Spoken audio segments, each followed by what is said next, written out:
السلام علیکم ورحمۃ اللہ وبرکاتہ۔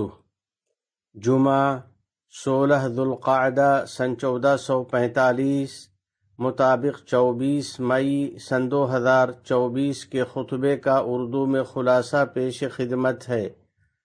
خطبے کا موضوع اللہ کی رضا کے لیے دین و دنیا کا جو بھی کام کیا جائے سب عبادت ہے۔ ان الحمد للہ نحمده ونستعینه ونستغفره ونعوذ باللہ من شرور انفسنا ومن سیئات اعمالنا من يهده الله فلا مضل له ومن يضلل فلا هادي له واشهد ان لا اله الا الله وحده لا شريك له وأشهد أن سيدنا ونبينا محمدا عبد الله ورسوله فاللهم صل وسلم وبارك عليه وعلى آله وصحبه أجمعين وعلى من تبعهم بإحسان إلى يوم الدين۔ میرے نمازی بھائیو، عزیز دوستو، اللہ جل جلالہ یکتا ہے، اس کا کوئی شریک نہیں، اس کے سوا کوئی عبادت کے لائق نہیں۔ اللہ تعالیٰ کا بندوں پر یہ حق ہے کہ بندے فقط اسی کی عبادت کریں اور اس کی رضا اور شکر گزاری کے لیے صرف اسی کی بندگی کریں۔ بلا شبہ باری تعالیٰ کے عبادت گزار بندے عبادت میں راحت و انسیت محسوس کرتے ہیں اور مومن بندے اس میں سعادت مندی حاصل کرتے ہیں۔ چنانچہ ہر نماز میں وہ بار بار اقرار کرتے ہیں، ایاک نعبد و ایاک نستعین، یا اللہ ہم تیری ہی عبادت کرتے ہیں اور تجھ سے ہی مدد مانگتے ہیں۔ حقیقت تو یہ ہے کہ ساری مخلوق اللہ تعالیٰ کی تسبیح و عبادت کرتی ہے اور اس کے تقاضوں پر عمل کرتی ہے۔ چنانچہ خالق کائنات جل جلالہ کا فرمان ہے، ان کل من فی السماوات والارض الا آتی الرحمن عبدا، جتنے کچھ بھی آسمان و زمین میں ہیں غلام ہو کر حاضر ہوتے ہیں۔ باری تعالیٰ نے بندوں کو اپنی عبادت کا حکم دیا ہے۔ یقیناً اس میں بندوں کے لیے اعزاز ہے، اور اس سے بڑا اعزاز و اکرام اور کیا ہوگا جو ہمارے نبی کریم صلی اللہ علیہ وسلم کو اسرا اور معراج کی صورت میں حاصل ہوا، اور انتہائی بابرکت مقام پر آپ صلی اللہ علیہ وسلم کو نماز جیسی عبادت کا تحفہ عطا کیا گیا۔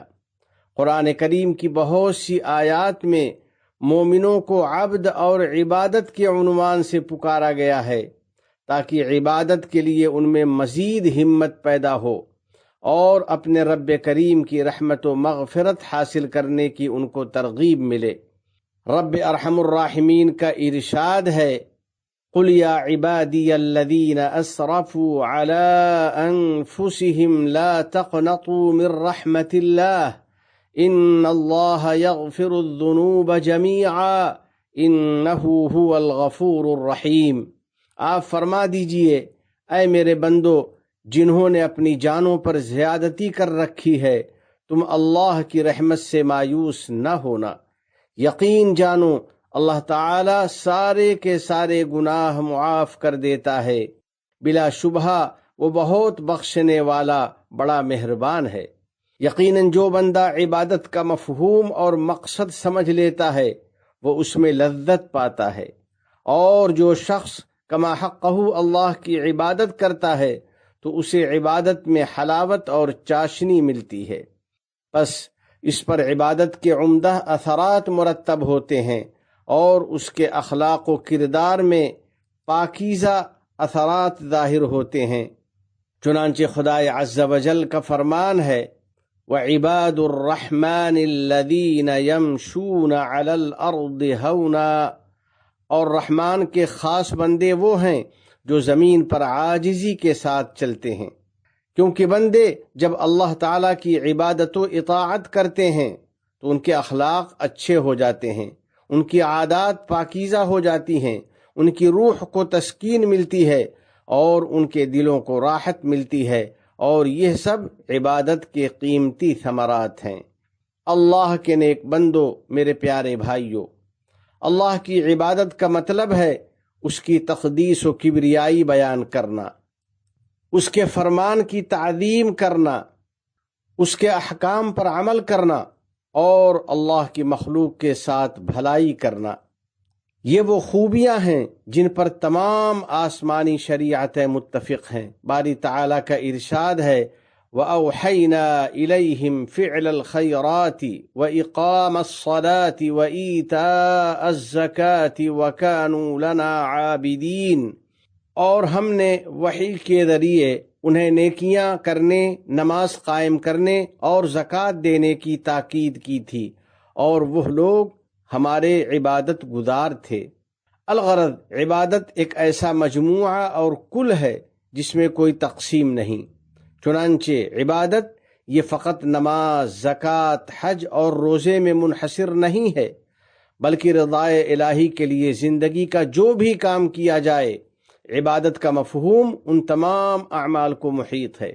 پس آسمان و زمین کی تخلیق میں غور و فکر کرنا اور باری تعالیٰ کی قدرت پر یقین رکھنا ایک عظیم عبادت ہے۔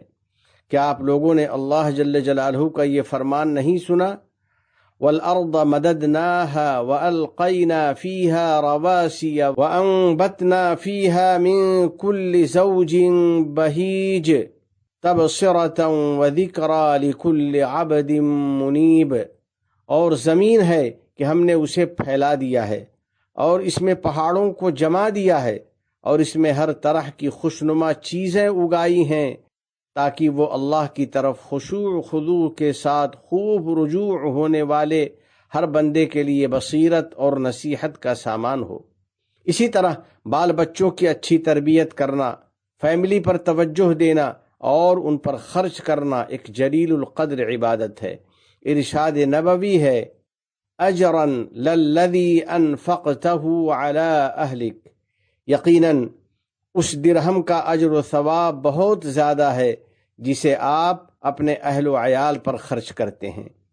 علم نافع حاصل کرنا بھی عبادت ہے، یعنی جو علم آدمی کو اللہ کی معرفت عطا کرے، بندے کو دنیا میں ترقی کی راہ پر لے جائے اور آخرت میں کامیابی تک پہنچائے۔ رسول اللہ صلی اللہ علیہ وسلم کا فرمان ہے، من سلک طریقا یلتمس فیہ علما سہل اللہ لہ بہ طریقا الی الجنہ، جو بندہ علم حاصل کرنے کے لیے کسی راستہ پر چلتا ہے تو اللہ تعالیٰ اس کے لیے جنت کا راستہ آسان کر دیتا ہے۔ واضح ہو کہ پاکیزہ اخلاق اختیار کرنا بہت نیک کام ہے، اور رنگ و نسل یا دین و مذہب میں تفریق کیے بغیر سب سے اچھا معاملہ کرنا بہت بڑی عبادت ہے، جو بندے کو جنت کے بلند درجات تک پہنچا دیتی ہے۔ پس وہ انبیاء کرام کے درجات کے قریب پہنچ جاتا ہے۔ نبی کریم صلی اللہ علیہ وسلم کا فرمان ہے، ان من احبکم الی واقربکم منی مجلسا یوم القیامت احاسنکم اخلاقا، تم دوستوں میں مجھے زیادہ محبوب وہ ہیں، اور قیامت کے دن انہی کی نشست بھی میرے زیادہ قریب ہوگی جن کے اخلاق تم میں زیادہ بہتر ہیں۔ یا اللہ، تو اپنے ذکر میں، اپنے شکر میں اور اچھی طرح عبادت کرنے میں ہماری مدد فرما، اور اپنے اس فرمان پر عمل کی توفیق دے دے۔ یا ایہا الذین آمنوا اطیعوا اللہ واطیعوا الرسول واولی الامر منکم، اپنے رب کریم کی عبادت کرنے والو، بلا شبہ اپنے وطن سے محبت ایک نیکی ہے، اور اس کی تعمیر و ترقی میں حصہ لینا خالق کائنات جل جلالہ کی عبادت ہے، اور اس کے فرمان پر عمل اور اس کی تکمیل ہے۔ باری تعالیٰ کا ارشاد ہے، هو انشأکم من الارض واستعمرکم فیہا، اسی نے تم لوگوں کو زمین سے پیدا کیا اور اس میں تم کو آباد کیا۔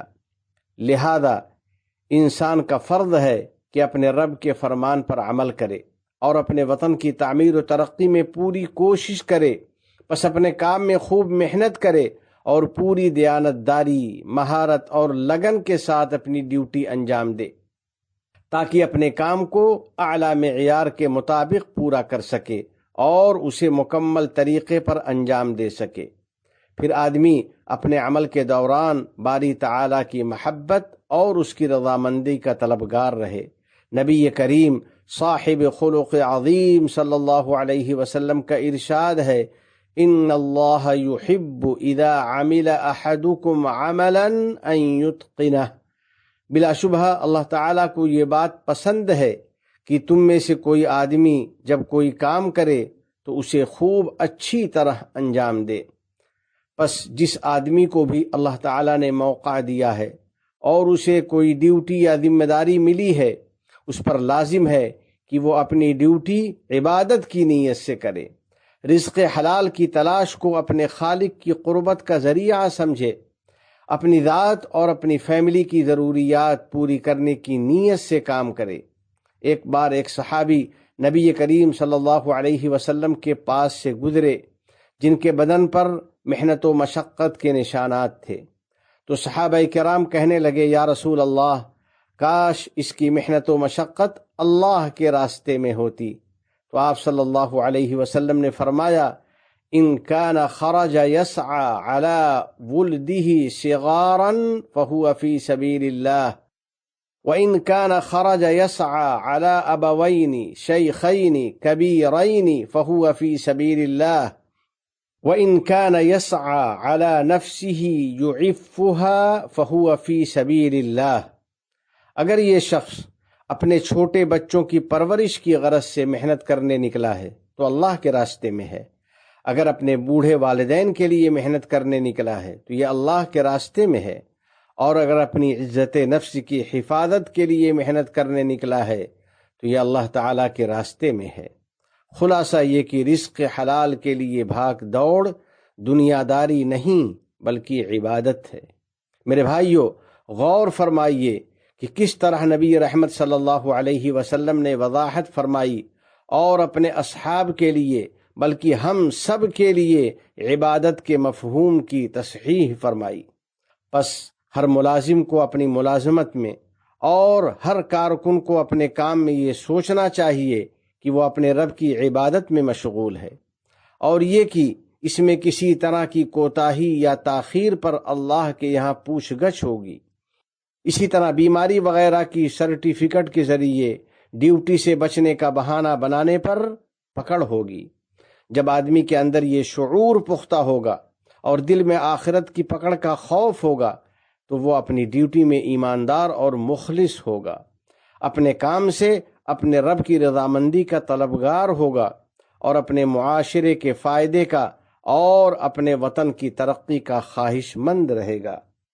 آخر میں بارگاہ رب العزت میں دعا ہے کہ الہ العالمین اپنے احکام اور نبی کریم صلی اللہ علیہ وسلم کی سنتوں سے سچی محبت نصیب فرما، ہمیں اور ہماری اولاد کو علم نافع اور عمل صالح کی توفیق عطا فرما، ہمارے والدین عزیز و اقارب اور پوری امت مسلمہ کو امن و رحمت اور صحت و عافیت عطا فرما، اور ہمارے تمام مرحومین کی مغفرت فرما، ہم پر باران رحمت نازل فرما۔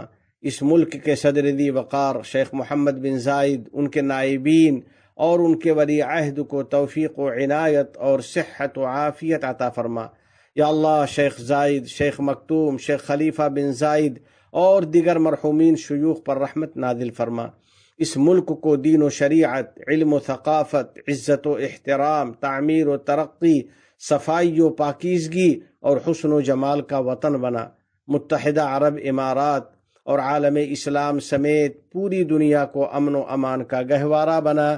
وفقنا اللہ وإیاکم لصالح الاعمال، وصلی اللہ علی سیدنا ونبینا وحبیبنا محمد وعلى آلہ وصحبہ اجمعین وعلى من تبعهم بإحسان إلى يوم الدين۔ السلام علیکم ورحمۃ اللہ وبرکاتہ۔